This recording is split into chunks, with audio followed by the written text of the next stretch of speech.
Do you know the fusion rower generation? I think that the fusion rower generation is equal to make the sun inside the earth. It is very difficult to make the sun inside the earth. Koreans are making great contributions to the development of nuclear fusion power generation. So, today's The Korea News headline is, the KSTAR device has achieved several notable milestones, including achieving a plasma temperature of over 100 million degrees Celsius, and sustaining a plasma for a record-breaking 70 seconds. The fusion power generation is a form of power generation that uses nuclear fusion reactions to produce energy. In a fusion reaction, two light atomic nuclei are combined to form a heavier nucleus, releasing a large amount of energy in the process. Fusion power is often touted as a potentially clean and virtually limitless source of energy, as the fuel used for fusion reactions, typically hydrogen isotopes such as deuterium and tritium, is abundant and widely available. Additionally, unlike nuclear fission, which is used in current nuclear power plants, fusion reactions do not produce long-lived radioactive waste, and do not carry the risk of a catastrophic meltdown. However, developing a practical and commercially viable fusion power plant has proven to be a significant challenge, as it requires creating and maintaining the extremely high temperatures and pressures necessary to initiate and sustain fusion reactions. Despite many years of research, there are currently no fully operational commercial fusion power plants in operation, although there are several experimental fusion reactors in various stages of development around the world. South Korean scientists have been actively involved in research on fusion power generation for several decades, and as a member of the ITER, International Thermonuclear Experimental Reactor Project, which is an international collaboration aimed at developing a practical and commercially viable fusion reactor.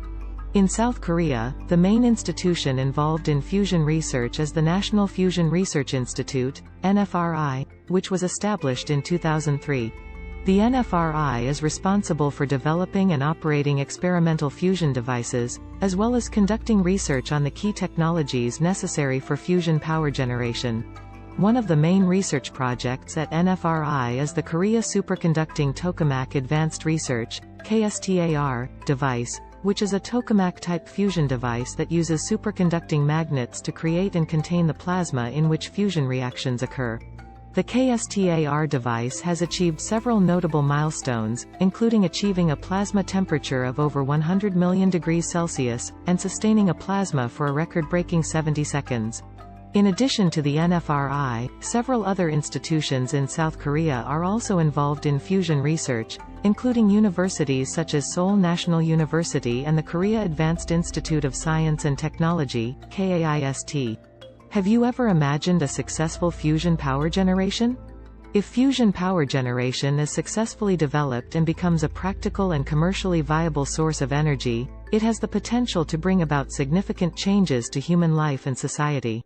Firstly, fusion power would provide a virtually limitless source of clean energy, as the fuel for fusion reactions, typically hydrogen isotopes such as deuterium and tritium, is abundant and widely available. This would help reduce our dependence on fossil fuels, and could potentially mitigate the effects of climate change by reducing greenhouse gas emissions. Additionally, fusion power could bring about significant improvements in energy security, as it would reduce our dependence on finite and geopolitically sensitive energy sources such as oil and gas.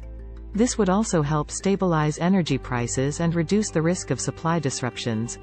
Moreover, the development of fusion power could bring about new opportunities for scientific research and technological innovation, as the process of developing and operating fusion reactors would require advances in materials science, plasma physics, and other fields. Overall, the successful development of fusion power could have a transformative impact on human life and society, and could potentially help address some of the key challenges facing our planet today. I support all scientists, including Korean scientists, who study nuclear fusion power generation. If you like today's The Korea News headline, please press the heart and subscribe.